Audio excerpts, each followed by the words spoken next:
Hello, this is the Hummer EV, and I know what you're thinking. It's ridiculous. Of course it is. It's obscenely massive, staggeringly heavy, hopelessly inefficient, and its colossal battery requires an absurd amount of energy to charge. Frankly, short of being run on compressed baby seals, I couldn't imagine a car more counter to fully charged show as far as what we like to promote and believe in and stand for. If we're being really honest, this car shouldn't exist, but it does. And aren't you just a tiny bit curious to have a nosy round it? I am. This is the Hummer EV, and this is the Fully Charged Show. Like the Fully Charged Show? Then you will love our 6 live shows being held around the world in 2023, starting with Sydney, Australia on March the 11th and 12th. Welcome to the Hummer EV. What is it? Well, it's a flipping Hummer, isn't it? This is a vehicle that started as a military vehicle, then popularised by a certain Austrian bodybuilder. Then they put some chromes on it and it became the H2, very popular with rappers. And then they made it a bit smaller and it became the H3, which someone on my road in Hackney owns and quite persistently parks in charging bays, which I do feel tells you everything you need to know about Hummer owners. And now we've got this. It's gone electric. It's only the most outrageous, most enormous electric vehicle that money can buy. This is actually the first Hummer EV to arrive anywhere in Europe, and it's been imported by Clive Sutton, who are a prestigious importer of American exotica into the UK. The first one anywhere in Europe. It was sold before it even rolled off the boat. For how much though? Well, this bit's quite juicy. So in the US, the original sticker price for the Hummer EV was in the vicinity of $100,000. However, because of the enormous amount of interest in this car, some 90,000 pre-orders before they stopped taking them, sticker prices are closer to $200,000 in the US right now because of the Wild West that is US dealerships and the crazy markups that they're allowed to put on their cars, which is still nothing compared to what the owner of this one paid to get it into the UK, because by the time that you've added shipping costs, VAT, registration fees, this is a £320,000 electric Hummer. That's $400,000, give or take, depending on the exchange rate on any given day. If you wanted to flash your cash and show off in London, it would actually be slightly cheaper to buy 2 top-spec Porsche Taycan Turbo S's and just ride astride the 2 of them through the streets of London like Jean-Claude Van Damme in that Volvo commercial. That would be a more cost-effective way of showing off than this thing. It is perfectly mad. Now, it goes without saying that this video is going to be loaded with some truly absurd numbers and statistics, but let's just get the one vaguely sensible thing I can say about this car out the way first, which is that what we have here is the ultimate expression of General Motors' new Ultium EV architecture. This car sits on a shiny new EV platform, which General Motors is going to use to build 30 different electric cars across its various brands by 2025. This platform will be the starting point for everything from smallish crossover SUVs like the Chevy Blazer to luxury wafters like the Cadillac Lyriq, all the way up to, well, this mad contraption behind me. It's a halo car. It is GM showing just how versatile its platform can be. Are you ready for the numbers? We need to get these out the way first, because to really understand just how mad this vehicle is, you need to have a sense of, well, its size, its weight, the size of its battery, the performance. I mean, let's just get into it. Dimensions. Let's kick off there. You may have noticed that the car is as tall as me, and if you've been watching my videos for a while, that'll give you some idea. This is a 5.7 metre long Hummer EV, 2.3 metres wide, around 2 metres high, which makes it far too big to drive in just about any European city at all. In East London, where I live, there are 2 metre wide gates on the end of almost every road that you have to slow down for. In this, you'd have to just go, well, through them. Weight. Let's talk about weight. As we know, electric cars do tend to be quite heavy. My Polestar 2 that I drove here in, that's a 2-ton electric car. The BMW iX, one of the bigger EVs that you can buy in Europe, that's 2.6 tons. The Ford F-150 Lightning, sort of the closest competitor that this thing has, and certainly the biggest thing I've ever driven, 2.9 tons. The Hummer EV? Do you want to guess? Go on, say it out loud. No, you're wrong. It's 4.1 tons. 4.1. Range. Now, this one will surprise you because a big whopping vehicle like this, surely it's got really pitiful range. No, Hummer claims as much as 330 miles on a charge. That's right up there with the longest range EVs that you can buy right now.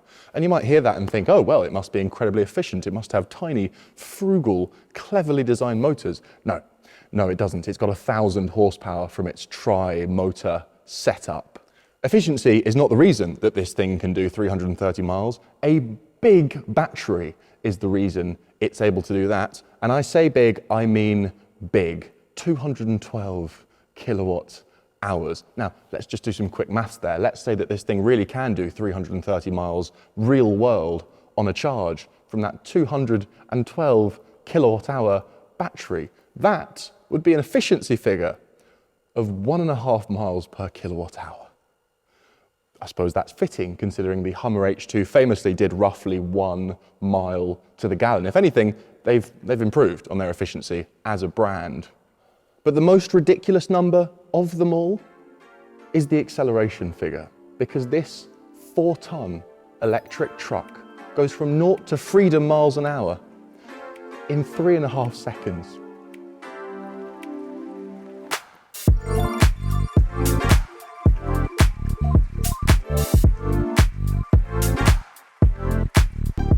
Right, come on, this is the bit you've been waiting for. Let's have a little nosy round and just poke and prod and pick out some features on this thing. Let's just start with the size. We've talked about this a little bit already, but is this context? Do you understand now just how big this thing is? That is the single most intimidating front end I have ever seen on a vehicle. It is enormous and square and boxy and mean.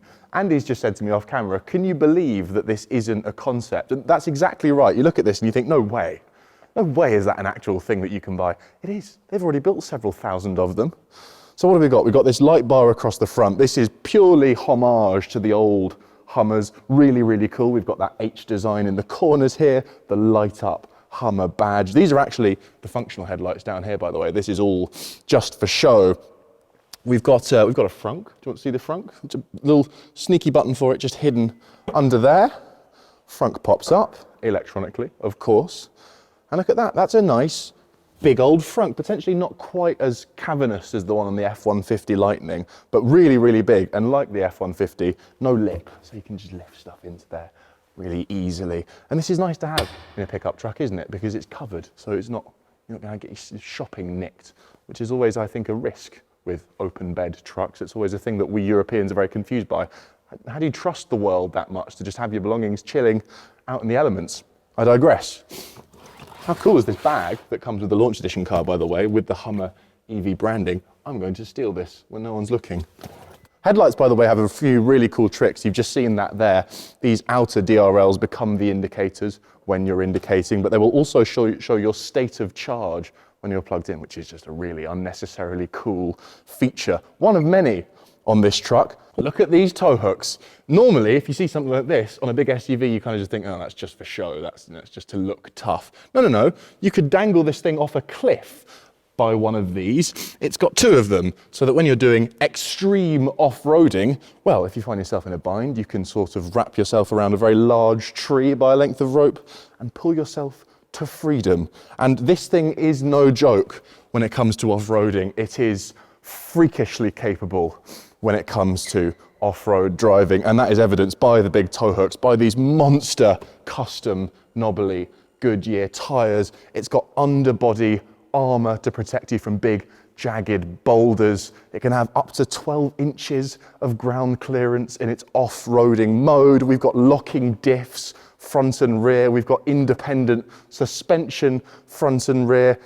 We've got rear wheel steer, which is really handy for tight turning circle. In fact, this car will turn as tightly as our VW ID4 crew car that we've got parked outside, but it also means crab walking. You'll have seen the clips because they practically broke the internet when this thing was first unveiled. There is a crab walk setting where all four wheels steer in the same direction, which, when you're in a boulder field, allows you to just kind of sidestep boulders like that. No one's going to do that. They're just going to show off in car parks, and as well they should.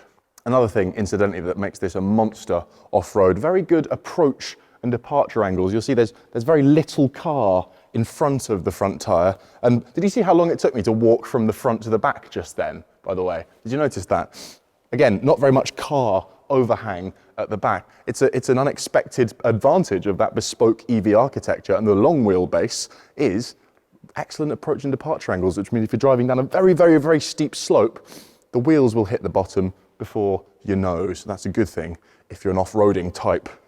I like it in white. All the launch cars will be in white. That's a nod to GM's previous electric vehicle work, which was on lunar rovers with NASA. We see more motifs of a lunary nature inside in a moment. It's just a staggering looking vehicle, isn't it? Look how big it is. Look. More big rugged tow hooks back here in case you get stuck and need to pull yourself to freedom. Big old Hummer branding, just in case there was any uncertainty and people mistake this for a Kia Niro EV. This is very cool as well. We've got this electrified tailgate with various different tricks it can do.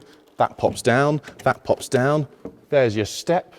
Here is a slightly questionable looking banister.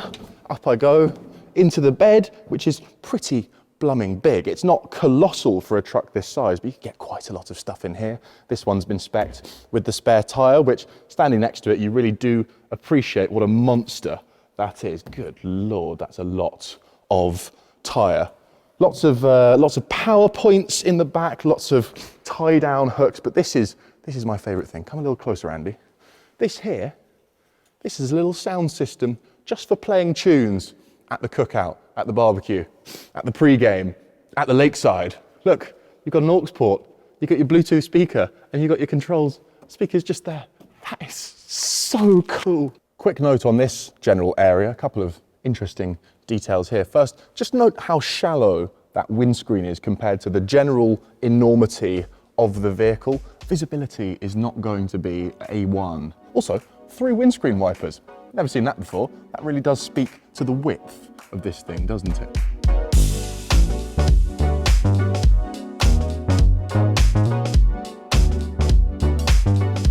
So then, interior of the Hummer EV. First impressions, well, it's cavernous. It's absolutely enormous in the Hummer EV, but because it sits on bespoke EV architecture, look, we've got a flat floor and lots of handy storage space. Doesn't that make you happy?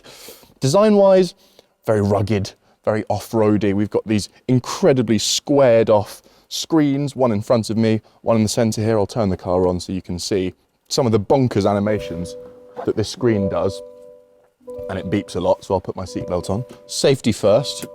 It's not very freedom, is it?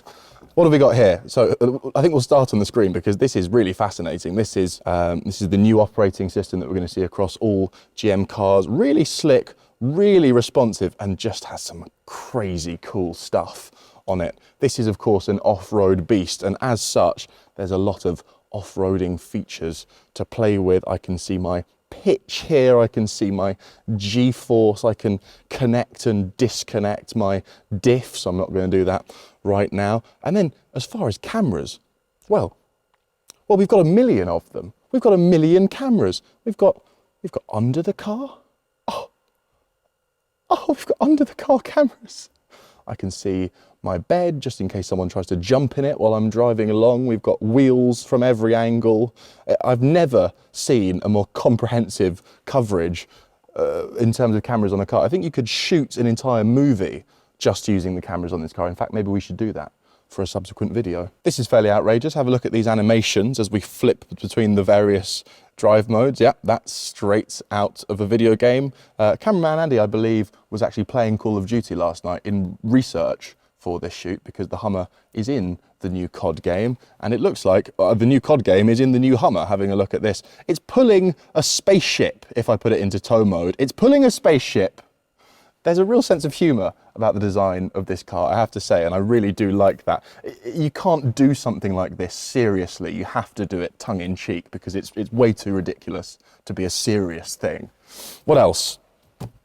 Material quality, it's okay. I mean, it's not 300 grand's worth, but it's an American car, and that's not the thing that they're best known for, but it feels pretty well put together. I like these kind of bronzy accents on the vents, and there's some really cool moony details in here, not just the rocket ship on the screen, but also this speaker here. The pattern is designed to look like the surface of the moon. There's even an astronaut's boot. Worth noting, incidentally, as I cycle through the drive modes here, that the glaring omission is Watts to Freedom mode, or WTF for short. That's the one that enables the full-blown 3.3 second 0 to 60 acceleration. There's a secret shortcut in order to access that, so you don't accidentally do it and give yourself a heart attack pulling away from traffic lights. Well, this is nice, isn't it? Look, it's a blooming convertible. There are 4 removable roof panels, super easy to remove, 2 levers, pop it out. They're quite lightweight,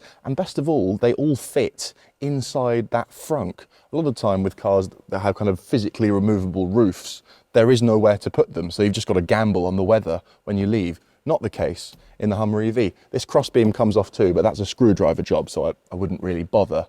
But I love this. I wish every electric car, every car, had the ability to just pull roof panels off. Such a treat. Can I talk about the buttons? This is actually a really lovely piece of design. Of course, one of the great design challenges of our time as far as cars is physical buttons versus touchscreens. Designers like touchscreens because they look nice, but they're often not as intuitive to use while driving, and you've got to go into hidden menus to access things that you just want right there. Well, what we have here is a really quite clever compromise. I've got 2 banks of physical switches, which are really lovely to press. Big, easy to hit, rugged, textured buttons.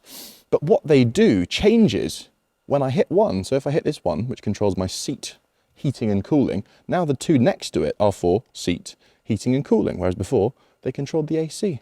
If I press the AC, it gets a bit noisy, but now this one is for the fan. Look at that. That's really quite clever. I like that. Backseat jack test, Hummer EV, 5.7 metres long. Let's see what we're working with here. And, oh, you hear that? Oh, that sounds. Oh, that's properly put together, isn't it? What a lovely thunk that is. Robert, you wouldn't be able to keep Robert away from that. He'd be doing it for hours. Anyway, I'm stalling for time because the back seat is, it's okay. Yeah, if this was a sort of mid-sized SUV, I'd say this was an adequate amount of legroom. In a 5.7 metre truck, it's a little bit less than potentially I thought I was going to have. Lots of headroom, I would say, and there is a massive truck bed behind me in its defence. Potentially truck bed space is being prioritised over rear seat space here. I do of course have this flat floor and lots of width to stretch out sideways if I had the seats to myself. Not too bad. We do of course have these removable panels in the back here as well, which is an amazing feature. I mean, I really just wish all cars had these. They're so cool. What I would say is you do need to trust your children quite a lot. How confident are you that in the throes of a tantrum, your 9-year-old isn't going to liberate a large panel of glass from the roof of your Hummer? Because my guess is these are quite expensive to replace. Just a thought. What else have we got? We've got some dials here for air conditioning. We've got a USB-C and USB-A port. We've got more lunar patterns and inspiration in terms of the design. I really like this 2-tone interior as well, and just the general aesthetic of it is exactly what you would hope for a Hummer electric vehicle. It's quite cartoonish in its appearance, but actually to use all the buttons and controls and infotainment, really quite impressive.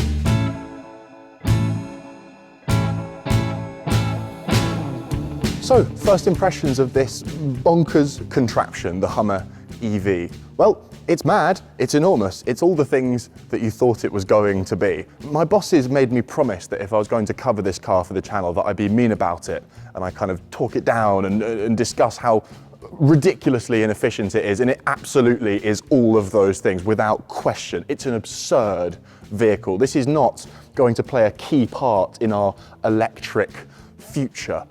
However, couple of things I will say for it. Number one, this is an astonishing demonstration of the versatility of that Ultium platform, that platform that's going to serve the next generation of General Motors vehicles. The fact that it will work on a car like this, but also serve small crossover SUVs with 50 kilowatt hour batteries, is astonishing. It genuinely is. What a platform they've built here. The other thing I would say is we do need a few bedroom poster EVs. Not everyone is like me and Robert. Not everyone is weird and gets slightly turned on by efficient, frugal motor design and maximum miles per kilowatt hour. Some people just want to see some really, really cool stuff. And we forget we are still sort of in that early adopter phase, especially in North America. There are still a lot of EV naysayers. Well, this is going to turn a few heads and it's going to change a few minds, because now the most crazy, most massive, most powerful truck in America is electric. So there we go, the Hummer EV. Can't wait to drive it, hopefully. Every bit as preposterous and excessive as we thought it would be. And I kind of want one. Please make sure to like and subscribe. And if you have been, thank you for watching.